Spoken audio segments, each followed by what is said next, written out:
Man United have a decision to make with Garnacho, and it is bigger than just money. Chelsea are circling, throwing in low bids, and his camp are trying to push a move. But this is not just about one transfer. It's about whether United finally stand firm, set the price and send a message. We are not soft touch anymore. For too long, United have been a club where player power wins. Dressing rooms dictated managers, and agents dictated contracts. We've seen the stars sulk, kick up a fuss and get their way, while the club bent over backwards just to keep them sweet. Under Ruben Amorim, there's a very different mood. He's come in talking about standards, discipline and a proper reset, and the Garnacho Saga is the first real test of that.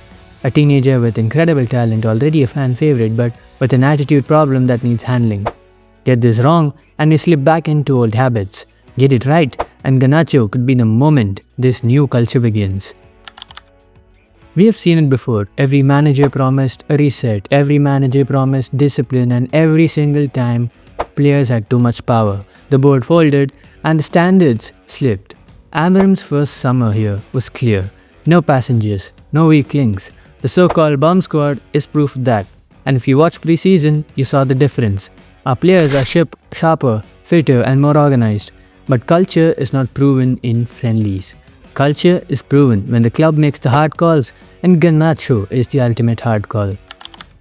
Ruben Amorim has shades of Jose Mourinho in how he approaches Man United. Both are highly demanding, insisting on discipline and total commitment from every player. Both are strategic thinkers who study opponents meticulously and want control over not just tactics but mentality in the dressing room. Like Mourinho, Amorim is not afraid to make bold decisions, drop big name players if they're not fitting the system, or stand his ground against agents and media pressure. Both understand that a team's culture starts with the manager, and both have a sharp eye for players' attitudes. They value hunger, intelligence and professionalism over star names alone. The difference lies in context.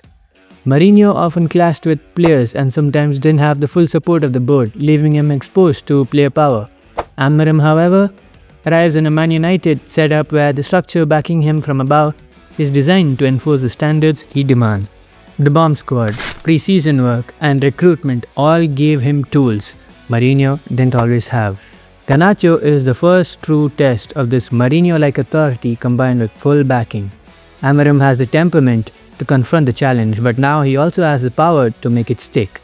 Get this right, and it could set a new blueprint for United, where culture and discipline actually trump player ego.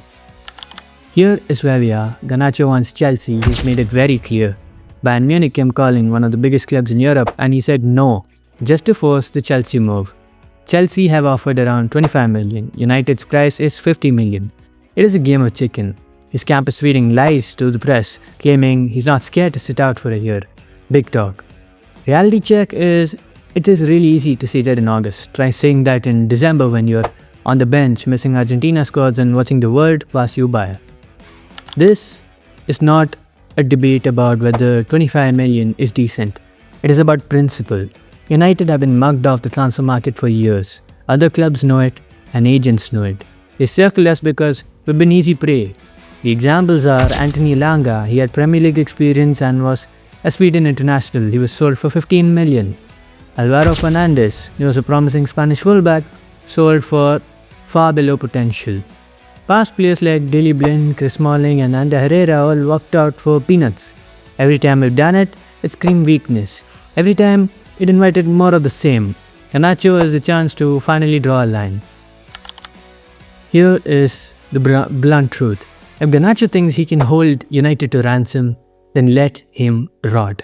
Stick him in the reserves, let him stew. Let him see what happens when a 20-year-old ego meets Manchester United, not bending anymore.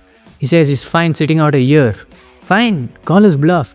See how long that tune lasts when Chelsea do not cough up and he is missing the World Cup. Enough is enough. United have been held hostage by attitude and agents for far too long. If this breaks him, so be it. That is football. Standards first. This is a key difference. Past managers did not have backing. Mourinho clashed with Pogba, Ten Hag with Ronaldo and Sancho. The board did not support them. Amorim is not hanging out to dry. Ineos are behind him. The football structure above him is solid. If he says Garnacho does not play, then Garnacho does not play. End of story.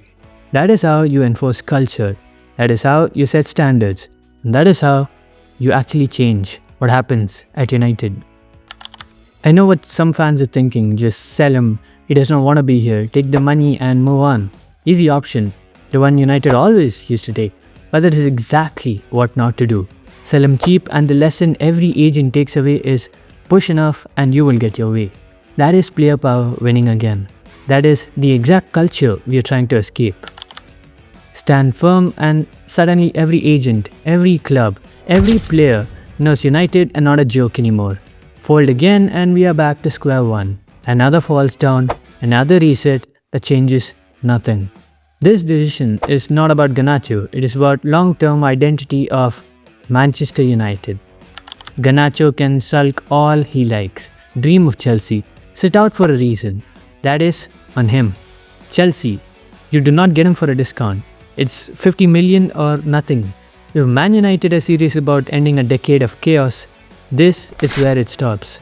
This is the line in the sand. What do you think? Should United dig in and stand firm, or take the cash and move on? Drop your thoughts in the comments because this one could define the Amorim era.